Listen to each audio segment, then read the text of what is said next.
Salam Sobat Caki, ketemu lagi dengan Anono di acara Caki Carita Kitab Suci. Nah, Sobat Caki yang ada di rumah, Anono mau tanya nih, kalau kita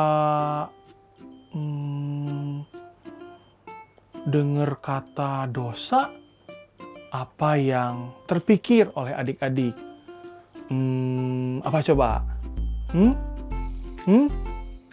Gimana? Apa jawabannya? Kurang keras suaranya? Kurang keras? Iya, dosa berarti mendukakan hati Tuhan. Dosa yang tidak disukai oleh Tuhan.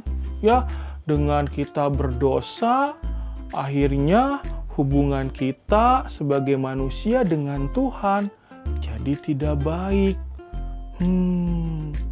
Apakah kita selalu berdosa terus selamanya?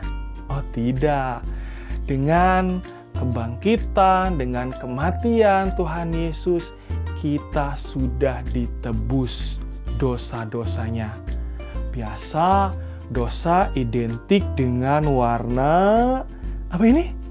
Dengan warna merah. Ya, biasa identik ya dosa dengan warna merah. Ini adalah keadaan kondisi kita sebagai manusia yang berdosa. Tadi kata Anono dikatakan bahwa dosa kita sudah diampuni oleh Tuhan Yesus karena pengorbanannya di kayu salib. Nah, sebagai buktinya kita mau bereksperimen nih ya. Nah, ini warna merah ya. Coba kita masukkan ke botol yang kosong ini. Kira-kira tetap merah atau jadi putih ya? Ya, Anono mau tuangkan ya. Wah.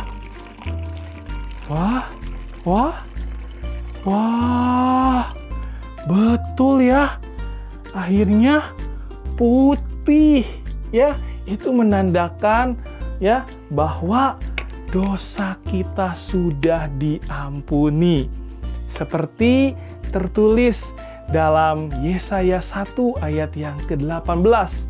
Marilah, baiklah kita berperkara firman Tuhan, sekalipun dosamu merah seperti kirmizi, akan menjadi putih seperti salju. Sekalipun berwarna merah seperti kain kesumba, akan menjadi putih seperti bulu domba. Nah, adik-adik gak usah sedih lagi ya, gak usah nangis lagi, karena dosa kita yang merah tadi seperti kirmizi sudah diampuni, putih seperti bulu, bulu domba. Nah, Sobat Ciki yang ada di rumah, mari kita sama-sama mengucap syukur, mengagungkan Tuhan, karena Tuhan sudah mengampuni setiap kita. Terima kasih, sampai jumpa di lain kesempatan. Dadah!